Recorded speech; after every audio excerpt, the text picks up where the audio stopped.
Welcome back to the Unstuck movement. This platform was created for you to find breakthrough in your life. These are true testimonies of breakthrough. Today, I have the incredible Whitney Walpole with us on the platform. Whitney, I love to dive into a question right off the bat to get right to the thick of things. What does a breakthrough conversation, because you're all about having breakthrough conversations and teaching breakthrough conversations. What does a breakthrough conversation look like in your daily life? A breakthrough conversation specifically for me is when I want something new with someone. Like, it's not just like a day to day, what are we having for dinner, honey? What are we going to do tomorrow? It's really, I want to access something new in my relationship or in my work. And so what it looks like is when I show up to a conversation, I'm open, I'm curious, and I know what matters to me heading into the conversation. That sets me up to have what we call a breakthrough conversation, which is about some other skills, but that's really what it looks like. Yeah, And being I'm aware I intentional. want something new. You're being intentional. Exactly. Oh, Hmm. I love that because, so oftentimes, especially when it comes to conversation, they can be kind of flippant in the fact that we're just kind of having them and we're not being purposeful in them. It's one of the reasons I love Yes. podcasting so much is you have to be purposeful in your conversation to actually get something good out of it. Yeah, I love that too. And you know what I think too, especially is when we get stressed. And it's for me, when I have a lot at stake, whether it's work or personal, when I've got a lot at stake, I can get nervous or stressed in conversations. And that's when I go and I notice most people go into default, which is being very unintentional, flip, Mm. sarcastic, or what we call below the line, which is closed. So I think that's a great way of saying it. Yeah, that's really good. So I'm Yeah. really excited to dive into this conversation because one of the things that I'm a leadership Awesome. communication coach. I love talking about communication because it was a crutch, very stuck point of mine for most of my life. And so getting unstuck from that's been so valuable for me. And I know it has been for you. So before we go there, I do want to welcome everybody to the Unstuck movement. This platform is sponsored by the Connected Leaders Academy. Check out connectedleadersacademy.com. Over 400 incredible, heart-centered, servant entrepreneurs from all over the world waiting to connect and grow with you. That's connectedleadersacademy.com. I also want to remind everybody, if you're ready to become the go-to authority in your field, in your space, make a lasting impact on people's lives and get paid what you're truly worth for doing the work that you want to do. Don't wait. Head to robzwentz.com right now and join my wait list for the Pro Podcaster Academy. Go there right now, robzwentz.com. Today, we have the incredible Whitney Walpole with us. And Whitney is a leadership coach and founder of Culture Counts, helping people create breakthroughs through better conversations. Her program, Breakthrough Conversations, inspires teams, families, and communities to unlock new possibilities together. So I'm going to kind of go backwards now as we begin this, because Mhm. I want to hear about a relationship that ended in your life and the relationship's end changed your life and work and how that played in to these breakthrough conversations for you. Yeah, it's such a gift to tell this story. So I had a very long-term relationship, a marriage end for me that was heartbreaking. And I would say that I thought I was a fantastic communicator. As a coach and leadership coach, I thought I did this for a living, and really my husband would have probably said the same thing. And yet, the relationship ended, and it didn't just, I mean, endings can sometimes be harmonious, but our ending was heartbreaking for me. And I, the breakthrough for me was noticing how I spent the next couple of years just trapped in the story of being broken, of something being hard, of being, left or abandoned, all the kind of stuff that I was really suffering. So it took me I took myself really to a tough place. And that was the time we were creating breakthrough conversations. And what I really discovered was I hadn't listened in a way that really had me hear my husband, hear my partner. And I thought I was doing a great job of listening. And the more and more I started to teach some of these skills, in particular, our skill called Getting Somebody's World, the more I realized I was showing up with an agenda every time I was asking him, to tell me what was going on. I was listening to him from, do I agree, disagree? Am I going to get what I want? How can I fix this? I just was listening with so many filters, mostly being a victim, really. And Mm. so I felt incomplete. I felt undone and not healed in that relationship. I knew it was going to go into the future with me if I didn't do something. So we connected a couple years later, and I spent a couple of conversations just using one of our skills called Get Your World. And I just said, tell me what your world was like and what was going on for you. And I just got it. And I didn't do any of those other default skills. And I heard him in a way I'd never heard him. And I could say a lot more, but we essentially found our way to healing the suffering that happened, and we're friends now. So changed my life. I love that. I love that so much. So I guess another question I have for you on top of that, Yeah. is it the time was the time spent away, the time you spent Mm. dealing with this, necessary for you to be able to hear effectively? Because if you would have tried to have listened the way that you listened a couple of years Mhm. later, would you have been able to Mhm. listen that way a couple of years prior? Yeah, well, I love that question. I think at the time it did take me to have a couple of years because I had to really I had to look at myself in the mirror to see how much I was doing this, not just with him, but in a lot of places. Mm. And I couldn't have done it effectively. I just had too much of an agenda. I needed him to show up in a certain way for me, and I just couldn't see him without all those filters. So I think it did. And I would say now, I have a lot of really important relationships, and now when they get a little sideways, I can bring this skill to bear fairly quickly. Mm. And that's what has changed my life. I know to bring it when I'm triggered. I know it's one of the biggest things I speak about is what to do when you're triggered in a conversation and how to really slow it down to get somebody's world because it changes me and them. So I can do it more quickly now. I Thank love it. So goodness. talk a Yeah. little bit about that. I love that. Get into somebody's world. Go into a little more detail about what that means. Yeah, and it just I'm not being picky and with you, but it's really getting somebody's world. I don't get into it. I just witness it. And the big game changer for me, most people know reflective listening. Most people know to take time to listen to somebody. But there's so many what I might say verbs like I'm going to fix, I'm going to change, I'm going to agree, I'm going to disagree. And getting somebody's world is almost, Rob, like, none of us live in the same world. We all have our own picture of things and our own history and perspective. So it's almost like they're in one room, I'm in another, and we want to share some experience or do something together. I'm going to listen to them like they're describing this room to me. Mm. And they're going to say, it's blue and it's warm. And I could be like, no, the wall's white. It's cold in here. But I'm listening to really discover how somebody sees and experiences it, and it's this active discovery of them versus I'm listening to what they're saying and then I'm going to say what I got to say. It's really like and especially somebody we know really well, my husband, my kids. I think I know them, but I'm listening to like, who are they? How do they see and experience this? And then I reflect, is it this? Did I learn this about you? Is that right? And giving them a chance to really share what their world is with me until I fully get it before I move on. So that's what getting somebody's world is. Yeah, it's really good. It's just making me think. My son and I, he's 10, and so we're seeing a couple of situations differently. And we just had this conversation yesterday, and I really had to listen to him to hear where he was coming from. And I heard Yeah. him, and I did the reflective feeling, so he knew that I heard them, but knew that I heard him, but Uh-huh. I could still tell that he was not okay with my response. And I'm like, it's Oh, so hard to. It's easy for me to do this with people that I'm not yeah. connected to, Yep. but when it's somebody so Yep. close to you and things have happened that have hurt them, and you want to put a Yeah. different filter on it because you want them to see things the way you see them, it's To- hard. It's really well, hard.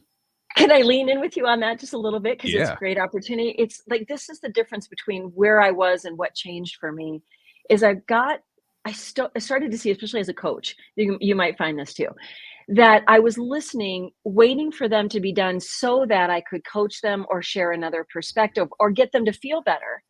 Because I want to galvanize people to a breakthrough, right? And what feedback I started to get even from my partners is that I feel like you're still listening in order to get me to move somewhere. And getting somebody's world is slowing it down enough to go, so am I getting that this is what it really is for you? Is that right? And letting them do it until they sense that I've really gotten it. Mhm. Then they're done. And that's when I find people like settle down. And that's what I wasn't doing. I just wasn't going all the way and waiting until they were complete before I started to see what I wanted to do with it. I was Mm. like leading the horse with my listening. And Yeah. I generally find that people can smell that when that's happening. They can see it. They can kinda yeah, they can smell it, they can see it, like, in your face or your Feel it. expressions or how you They almost can open feel your it. mouth when they're saying something. Yeah, they can feel it for sure. Yeah, yeah, it's like they're waiting to have the conversation for them, and I can't yeah. So, yeah. I'm waiting till you stop talking so I can fix you, okay? So, like Yes! I'm just waiting for you to be done so the conversation can be mine again. Yes, exactly. Yeah. Yeah, It's huge, yeah, and, we talk about this stuff all the time, at least I do. I talk about this stuff all the time, and it's so like, we all kind of already know this stuff. At least I like to think people know this stuff, totally. Mhm. but at the same time, we have to really put it into practice, and that can be really, really hard to do on a daily Yes. basis. Yeah, Well, for yeah, you, so what has changed now? How do you show up now for people compared to how you showed up for people maybe 10 years ago? What shifted? yeah. It's really great. By the way, I just love just to point something to what you said about I think we all know what to do, probably about most key things, health, well-being, listening, communication. We generally know what works. And the challenge that I have found, and especially learning a lot of brain science, is with that animal brain, Mhm. that part of us that gets stressed, we just lose what we know in a triggered situation. So, what I have found, um, it's why we design breakthrough conversations. I think people need skills that a 5-year-old could do in a moment of stress. Because if a 5-year-old can't do it, I won't do it in a moment of stress. So, Very all true. of the skills of breakthrough conversations are our literal design was, can a 5-year-old do it and repeat it? Because they're that simple. And that's what I think we need in times that are tough and we've got a lot at stake. So, for me, what's changed in my life is I like to be creative and I like conversations to go where they want to go. But honestly, I use a recipe regularly. I speak unarguably, which you may have heard before. Like, I don't tell somebody what's true for them. I speak only what's true for me, and that helps people be less resistant to me, and I get people's world regularly, and I don't have a lot of feisty, combative conversations anymore. It's my life is so radically different following a few simple skills. Hmm. Maybe it's like cooking. I don't know, just works. Yeah. Well, and having feisty conversations is what it seems like. It just seems like in our culture today, that's what we're kind of fueled by, our spicy conversations. We love when things are juicy or there's gossip or there's Yes. just like something to get fired up about. And Yep. it's just triggering this part of us that is just looking for some, I don't know what we're looking for necessarily, but Right? Right? just Like looking that for sorry. yeah.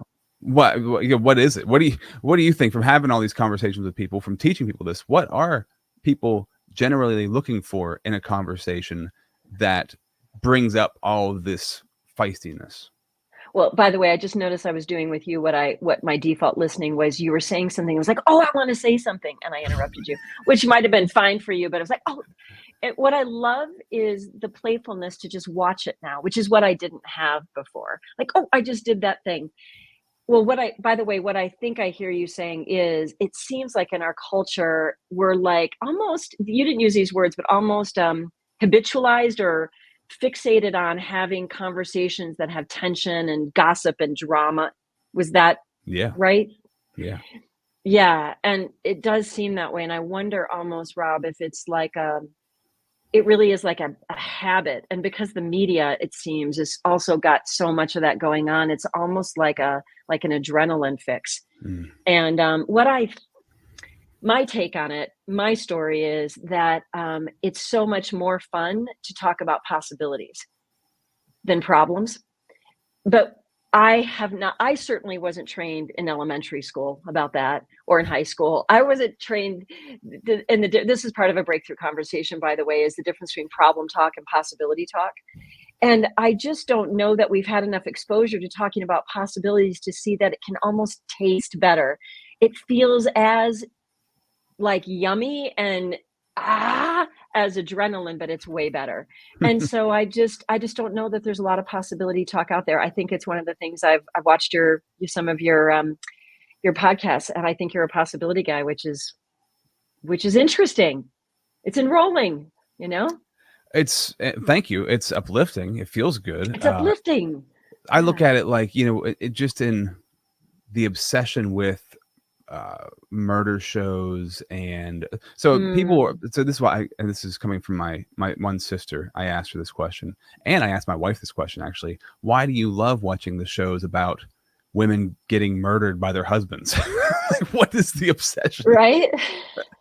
And so and they're like, well, I love to learn, and that's not the only topic, right? But it's always like something, relationship, and something goes wrong, whatever. It's a mystery, and then the mystery solved. And I was like, what is it about that? Like, well, I love to learn about the human brain. And my counter argument is like, I want to learn about the healthy human brain. I don't want to learn about the unhealthy human brain. I don't need to keep, there's been more than enough content about how unhealthy human beings are, which is only exacerbating the unhealthiness of human beings. Why can't we focus on what makes us healthy and how can we be better at that? Hoorah. That to me makes sense.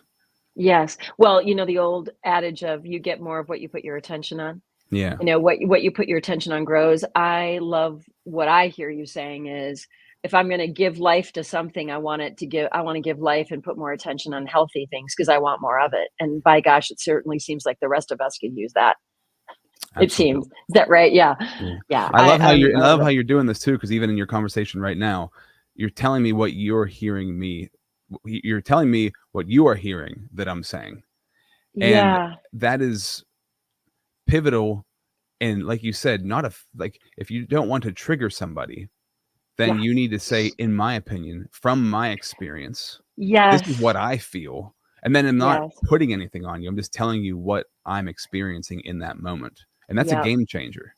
Game changer. I'm imagining this is something you might talk about. And many people out there that do great work talk about the power of speaking what I call unarguably, meaning you speak about what can't be argued with, which is your perspective and experience. And it's arguable what somebody else is feeling and thinking. And I don't get to say what that is for them. Unless I want to argue. Right. Yeah. Which is what I was doing with my husband at the time. Was I kept arguing about how I was right.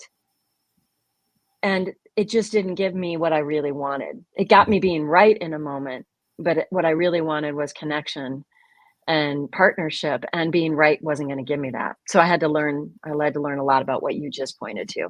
Yeah, that's where it goes back to, especially in a marriage. Do I want to be right, or do I want to get along?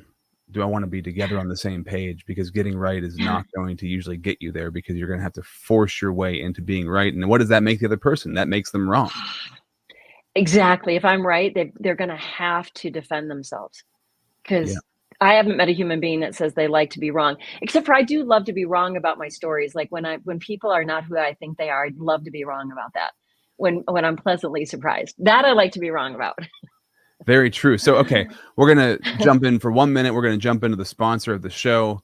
When we come back, though, I want to talk about this belief that so how does the belief that people are always doing their best, if we looked at everybody as always doing their best, how does that impact our interactions with others? And I want to know how you apply this to what you do into your life. We'll talk about that in 1 minute. Are you struggling to make consistent, valuable content for yourself? Do you want to have an efficient and effective way to create content that attracts the people that you want to connect with in life, the people you want to build relationships with in business? Do you want to be the go-to authority at what you do, at what you're great at? Would it be helpful for you if you had a platform that connects you to incredible people in your industry? The kind of platform that gets you leads and lands you clients without you having to beat down anybody's door or blow up anybody's inbox. Whether you're already already creating content, or you're desiring to start and it's something that's been kind of burning inside of you for a while, I urge you and encourage you to check out the Pro Podcaster Academy. Get started right now. Join the waitlist at robzwentz.com. Hi, my name is Jose Escobar, and I'm the founder and CEO of the Connected Leaders Academy. We're a growing tribe, a community of entrepreneurs all over the world globally. If you're an entrepreneur and you're looking to grow personally and professionally, scale your influence, develop your skill sets, move the needle in your business, more clients, more money, more profit, the bottom line, and of course, grow your circle and your network like never before, join the Connected Leaders Academy today. Check me out on Instagram and on Facebook, the @ JASCO25. We look forward to having you join us. Take care. So, Whitney, I'm loving this conversation, and I love this concept. If we view that people are always doing their best, how does that impact our interactions with them? I'm curious, on your side of the coin, how do you step into a situation where you are viewing somebody always doing their best, and how does that change things for you? I'm just really sitting with that line. People are always doing their best. And also, it reminds me of another something that's very related, which is if I were believing what they were believing, I would do the same thing.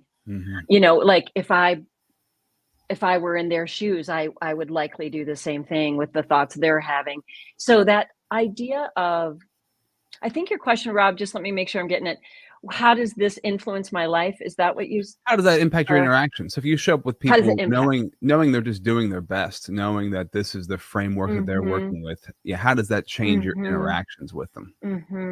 Well, my mind went right to a conversation I was having yesterday with somebody, and in the middle of the conversation, I got irritated. And I wasn't going the way I wanted it to go, and I wasn't getting what I wanted to get from this person, which usually is where I get upset. And I had a thought like, they're actually showing up to get everything in their best way. This is really them at their best with their best intentions, because I think most happy, healthy human beings have good intentions. I just do. It's just been my experience. And I had this moment in time where I was thinking, this person, let me look again. How are they showing up in ways that this is their best and really trying to bring their good intentions forward? And the way it changed me, the best way now to say it is I just opened my heart. And it sounds so trite sometimes to me, but I just felt more open, and suddenly I just saw this person a little differently. I saw how they were showing up in a loving way, even though it wasn't the way I wanted it to look. I saw how they were showing up to listen to me, even though they weren't listening the way I wanted them to listen. I just saw evidence to the contrary of what I was believing. So I think it's just that opening in the mind, one little crack in the mind, and it opens and it can see something it hasn't seen before. Yeah, it can be really hard sometimes it can be really hard just to let people be themselves and for you to respond to how they're being without applying things to it. And I think that is so huge. Just in with what you're saying right there, it's so huge if we can, because if I'm prepared for a conversation, it's not hard to have most of the time. If I'm unprepared and I get thrown into a conversation, then I'm going to show up completely different. Yeah, especially if I'm busy or in a hurry. Look. So, Rob, I'm not trying to mimic the skills right now, but it's something that just happens, which is what I hear you saying is when I show up prepared, and what I make that mean is I show up connected to myself and clear in a conversation. It's so much easier to have it. Is that I'm actually there and willing to participate in it for a length of time, however long. Just an example, a simple example is like my next door neighbor. He's an older guy. He doesn't have a job or anything to do really. And so when I go outside and I'm doing something, he just wants to chat. And I'm like, I don't want to. And he's a nice guy and I like him, but I don't want to stop and talk for 10 minutes. But that's what he kind of needs that from his neighbors, because it's we're I think all he has. And so I notice myself when I give myself the space, and we might not talk for 10 minutes. We might talk for a minute and a half, But in my Right. head, I'm like, oh, here we go. Right. And now I'm just going to be rude. I'm going to be short, and I'm not Yep. really going to engage with him. I can tell in myself I'm doing him a disservice, and I'm doing myself a disservice by Wow. not taking the time to do that. And so I guess Wow. the question, I guess, comes back around to in Yeah. life, especially like at work. Say at work, you have Yeah. so many different things to do and so many different personalities to interact with. You don't want to Yeah. talk to people all the time. There's certain people you want to talk to more, some less. How can you show up and make sure you're having meaningful Mhm. conversations throughout the Mhm. day and really showing up for people? Do you have any advice there?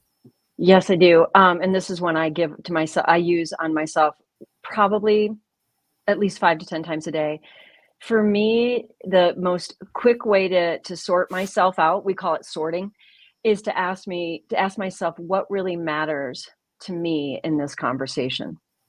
And we teach meeting effectiveness, starting a meeting with, we're going to talk about a lot of things, and the thing that matters most, or the thing that really matters in this meeting, is blah, blah, blah. And Mm, I can do that. Sometimes I'm driving my car on the way to a client, and I've got like, I just came off another meeting. I'm like, okay, wait, I'm heading in what really matters in this. And it's like a heart settling, but it's also a focus of my mind. And it seems like it brings that intentionality that you're talking mhm. to, or what's most important to me. And that is, for me, game changing. Oh, yeah, I love that. What really matters in this conversation? Mhm. And we can apply that. We can be prepared and apply that, but we can also be in an urgent situation if somebody Yes. throws something on you, what matters here, and just Yep. to recalibrate yourself. Yeah. I love that word. I love that word, recalibrate. You know what I find, Rob, too? It's like you can actually say it out loud because it doesn't sound weird. Like we can be talking about something. I'm going, you know what? I lost track. Let's talk. What really matters in this conversation with us, or about this situation or this business plan? You can ask that question, and most people respond super well to it. Most people love to be asked that question. So it's great. Yeah, and I think too, what you're saying there is that we want what we really love and what we really want in our daily life is people who actually are interested in being around us and are paying attention to us. And Yes. it goes back to the Yes. Dale Carnegie's, How to Win Friends and Influence People. It's just it's simple, but it's also really difficult to do because we're constantly feeling like, at least this is me, I Yeah. constantly feel like I have to be doing something else to get to the next thing. Yes. And that is a curse. Mm. I don't want that. I don't necessarily want to feel that way. That's how I'm kind of wired to feel by whoever, I don't know who's wiring me to feel that way. That's just kind of how I feel. I got to get to the next thing. Not enough stuff is done yet. I got to sit down and listen. What were you going to say to that?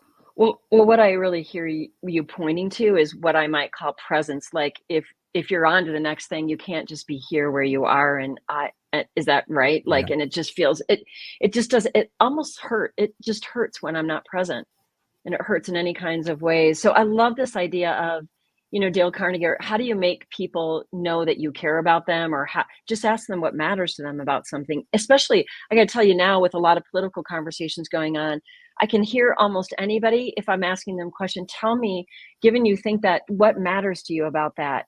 And it cuts to the heart, and people start to reveal the underbelly of why they think the way they think. And it's a great way to get to the heart. So Mhm. I'm using it to survive a lot of triggered moments right now, and it's helpful. So you live by a quote. I love learning people's quotes and the Mm, lessons they live by. And what you had said to me was, all expressions of love, however small, benefit oneself and the world. Love is present everywhere. It needs only to be realized. mm, That's a really great quote and statement. I'm not sure who said it, but I love the fact that that's what that you had sent to me. So mhm, how do you take that and live from it? All expressions of love, however small, benefit oneself and the world. And mm, so what does that look like? mhm, Because I think in our daily life we get it all, hugging our spouse or giving our kids encouragement, mm, but in the workplace the word love is not used very often. right. That word Yeah. can kind of like maybe get you in trouble in the workplace, right? Yes, yes, So yes, yes. how do you apply it at Yep. work? Well, What I appreciate about what I think you just pointed to, which is sometimes this isn't about saying the word or using the word, but it's more like, for me, it's more like a lens. Like everything that makes a difference in my life is really about the lens I'm looking through, not really trying to change others. I mean, when I change, it seems others change, kind of thing. So there's something for me. I'm about to speak to a group of CEOs, and we're doing this thing about completing a year. And the question is, if you were to have been given, if all these things were gifts to you this year, the good, the bad, and the ugly, what are the gifts? That's a way of thinking about about small moments or little moments of love. Words like gifts, like if life was looking out for me, how is it loving me right now? How is this person, like the person I told you I was talking to yesterday, it's sort of like they're not loving me the way I want them to love them. How are they loving me? Well, I all of a sudden saw it, showed up at my house to have a conversation when I was having a tough time. So it's just, maybe it's like looking for love in all the right places, like where I am, not where I'm not. So maybe it's just a question that gives me life in my daily life. Like, how is love showing up here? Boy, asking a group of CEOs that question, that's got to be Mm. either a group of blank stares when you first ask it. What's the response when you ask a question like that to a room full of CEOs? I'm curious. How do they respond? Well, Rob, I don't know what your experience is, but I've been doing this for 25, 30 years. For me, the CEOs that I'm sitting and standing in front of on a regular basis are hungry for questions like that. I find most of them, young, old, whatever I want to say, if I say, if maybe I don't use love, maybe I say, if life was looking out for you this last year, what are the gifts that you've been given? That's a way of talking about love. Or, if somebody was showing up loving, how'd they show up loving? I don't find most CEOs do anything other than go, I want to ask that question, and I want to look and think, gosh, somebody's asking me. I don't know if you experience that, but it warms my heart to see the incredible leaders out there that are wanting and leading from love in all the ways that they talk about it. Yeah, I may get kind of a mixed bag, because sometimes it's like these things aren't ever talked about. We never go into these details in the business space, so they're kind of thrown off by like, oh wow, we're going deep here. Where are we going to go with this? And Right. getting them But to do you open find up. they like it? Do you find they end up responding to you? I think sometimes it's like a mixed bag. Sometimes people are open and ready, but other times they're not open and they're not prepared, and so they're kind of tongue tied and like, boy, I don't know what I should say here. I don't want to, especially from guys. I feel like I don't want to look vulnerable or say something that's gonna, I don't know, make me look. People are gonna look at me differently or something along those lines. But you need somebody in that room, and that's got to be either you or I who's in there, or somebody else who opens up. And once one person opens up, everything else starts to open up. Well, that's what I love about what you're saying. It's sort of like when love leads the way. If I'm there and I ask the question, I can be with them. If I'm not there, it sounds like I'm lecturing them, I'm preaching to them, I'm telling them, whatever, get your love game going on. But I think as you lead the way, as I lead the way, and others, it's just an invitation, and people show up when they're ready, which is loving. Like you said earlier, it shows up when it's time, and maybe they take that question and maybe they don't respond then, but maybe that question is a question that will get them thinking, and who knows, we just don't know. Yeah, let people show up when they're ready for it, but you still have to be presenting it. I think that kind of goes back to what you were saying earlier. When you show up differently, other people start to show up differently. Yeah. And so going back to even this, the rekindling of your past marriage and reforming a friendship there, you found that when you showed back up, you showed up with these new skills, and you showed up differently in that scenario. The breakthrough that came from that, how has that continued on past just that moment, past that relationship, right? Or past the whatever needed to be let go of and fixed in that spot? How has that continued on in your life? The biggest impact on my life was, I referred to it earlier. I used a skill to show up differently, and it's that it's like what we call the number one way to show up in a conversation to impact it, which is I showed up open. Now, it took me something to get open, but the way it impacted me was I discovered that he wasn't who I thought he was. He wasn't thinking what I thought he was. He wasn't believing the things I thought he was. He wasn't trying to do the things I thought he was. I was wrong. Mm. And because I was wrong about somebody I thought I knew. So, and I wasn't wrong about him in totality. I don't mean that, but the things that we ended the marriage about, it seemed that we weren't on the same page about, I wasn't really connected to what was true for him. And what I realized is that that is so true for me in my life. Like, my parents were just visiting me for 3 weeks. I think I know my parents, but I decided, what if I don't actually know everything that's true for them, and I'm willing to be curious and open? And that has changed my life with my kids, my parents, these people I think I know, this person I'm so sure about that I see on TV, or that politician, or that something. What if I actually don't know everything and I'm wrong? Could I discover something? Changed my life. I love that. What if you could be wrong? That's so good. How has Yeah.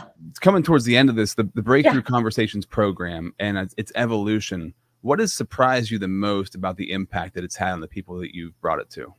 Ah, I just felt myself get like welled up a little bit. It's been such a surprise. You know what? I'm going to make a reference to what you were saying earlier about maybe, especially in the workplace, it can seem on the front side that it's tough to be vulnerable. That's my experience too. And what we've discovered in training hundreds and hundreds of people in the workplace, and a lot of men, I'd say, given you mentioned men, is that vulnerability, the way that people have been willing to be open, curious about things they were so right about, so stuck about, Mm. and so, I mean, we have our stories about our leaders, and a lot of them aren't good.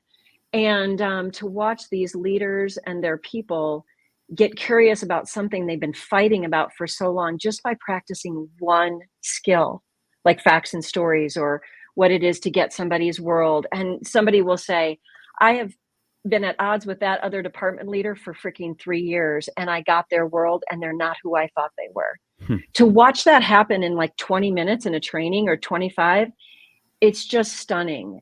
And I think it goes back to, I think human beings stun me, and who we are. Yeah, just by having conversations. I mean, that is Yeah. the backbone of us being able to coexist with each other, right? Because Yeah.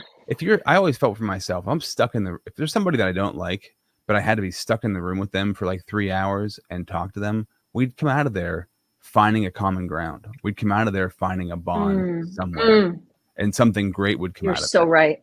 Yes. But that's what we I don't love do that. as much as our Yeah. society has made us think that we're super connected, we're actually less connected than we Mm, were with mm, all the technology, because it seems like it's made us less connected than you would think. It's mhm, surprising. And so we're mhm. like starved for real encounters, conversations, and relationships. So I love the And fact that you're doing connection. and connection. Yeah, for Yeah. sure. I love So that. I love that.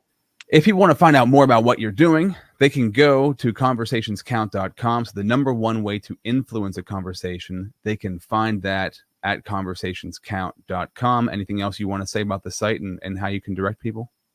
All kinds of fun ways to get it: online, in person, little mini courses just to enjoy. And one little thing can make all the difference in the world. Yeah, absolutely. I love that. Thank you. Also, Yeah. if you want to be the authority in your space and launch your platform, you can go to robzwentz.com. Whitney, I want to thank you for having me. I Mm, want to thank you for being here today, for having this conversation with me. I love having conversations mm. around conversations, because it's the Yes. most important thing in our life, in my personal opinion, how we talk to Mm. ourselves and how we talk to others. Anything that you want to leave the audience with before we sign off? Oh, more just you. I just want to thank you for an awesome conversation. It just, I'm present again to the how uplifting it is to connect with somebody and talk about what matters to me and to you. So thank you so much. Absolutely. So Yeah. cool. So great to have a chat about this Yeah. subject. And this has been another true testimony, a breakthrough. If you are looking for a huge breakthrough in your life, keep listening, keep watching for the Unstuck